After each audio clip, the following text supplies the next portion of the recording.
Finance Capstone. This video will review several aspects of merger transactions and will demonstrate many of the calculations financial analysts use when negotiating merger transactions. This video will analyze a merger between Dynamo Auto Corporation, DAC, and Custom Motorcycles, Inc. Prior to the merger, it is important for analysts to understand the financial performance of each company. Two common ratios analysts look at are the earnings per share ratio and the price to earnings ratio, or PE ratio. Recall from prior courses the definitions of these two ratios. Here you can see some data for the two companies. DAC has $2.6 billion in sales and $195.8 million in after-tax earnings. DAC has 40 million shares outstanding, currently valued at $28 per share. DAC's earnings per share can be calculated by dividing the $195.8 million in after-tax earnings by the 40 million shares outstanding to get earnings per share of $4.89. Notice that the units are the same in the calculation. Both the earnings and the shares outstanding are in millions. DAC's PE ratio can be calculated by dividing DAC's market price per share of $28 by the earnings per share that was just calculated of $4.89 for a PE ratio of 5.7.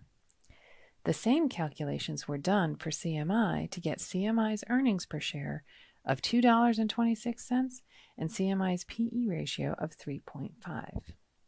In a stock-for-stock merger exchange, the CMI shareholders will give up their CMI shares in exchange for some number of newly issued shares in DAC.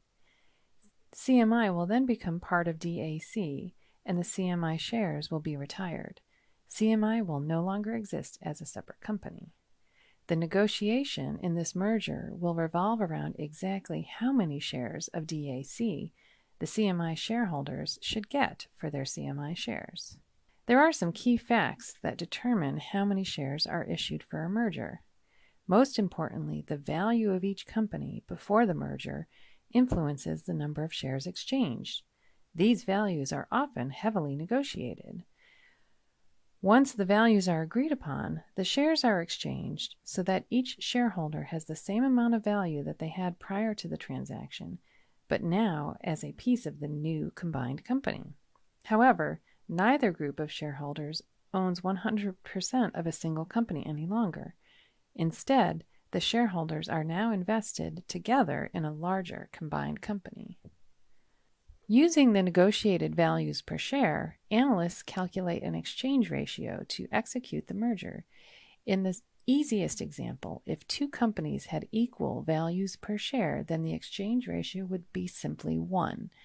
If the acquired company is smaller than the acquiring company, for example, half the size of the acquiring company, the ratio would be 1/2, or 0.50.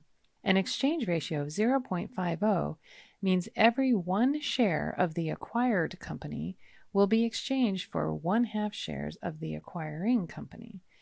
This would be fair because the shares were worth half as much. Going back to the example with Dynamo Auto and Custom Motorcycles, the exchange ratio can be computed based on their respective values per share. CMI had a market value of $8 per share, while DAC had a market value of $28 per share. So the exchange ratio is computed by dividing $8 by $28 for a ratio of 0.29. This means that each 1 share of CMI will be exchanged for 0.29 shares of DAC. Using the exchange ratio of 0.29, the actual shares exchanged can be calculated. In this case, CMI has 10 million shares outstanding. Multiply the outstanding shares by the exchange ratio of 0.29 reveals that the CMI shareholders will exchange these 10 million shares for 2.9 million shares of DAC. Once that happens, CMI no longer exists as a separate company, and DAC is now a combination of both companies. But what does this look like for DAC? Prior to the merger, DAC had 40 million shares outstanding. And with the new 2.9 million shares issued, we'll now have 42.9 million shares outstanding.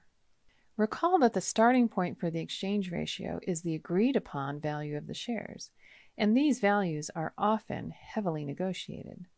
How might that impact the exchange ratio? Suppose DAC offers the CMI shareholders a 10% premium as an incentive to enter into this merger.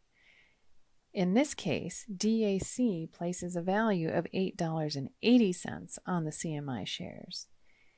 Using this $8.80 value per share for CMI and DAC's $28 per share, the new exchange ratio can be calculated at 0.31 rather than the 0.29 we calculated earlier. Using this new exchange ratio of 0.31, the CMI shareholders will exchange their 10 million shares for 3.1 million shares in DAC. Finally, DAC will issue 3.1 million shares and will have 43.1 million shares outstanding after the merger. You might think these are very small differences in exchange ratios, 0.29 versus 0.31, and so why does it matter? It turns out these small differences are very important. Think about what these differences mean in terms of ownership percentage of the new combined company. In our first example, the DAC shareholders with their 40 million shares will own 93.24% of the combined company. In our second example, the DAC shareholders with their 40 million shares will only own 92.81% of the combined company, a smaller amount.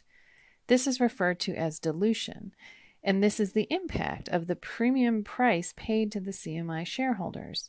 In general, dilution gets worse the larger the premium paid. Remember, the dilution shown here is based on a 10% premium price paid in the merger. Finally, once a merger is completed, analysts conduct financial analysis on the combined company, including determining the income statement and earnings per share. In this new example, DAC and CMI have negotiated an exchange ratio of 0.45, which reflects a premium of 57.5%. That sounds like a high premium, but it is actually not uncommon in merger transactions.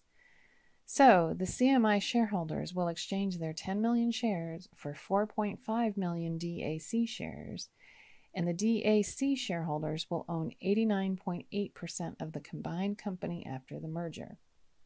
Using purchase accounting, the income statement of the two companies will be combined by adding the results of each company. You would do this for each line on the income statement. Here, only the sales and net earnings lines are shown on the table. Using simple addition, the combined company will have $2.78 billion in sales and $218.4 million of net after-tax earnings. With the new 44.5 million shares outstanding, the combined company will have earnings per share of $4.91.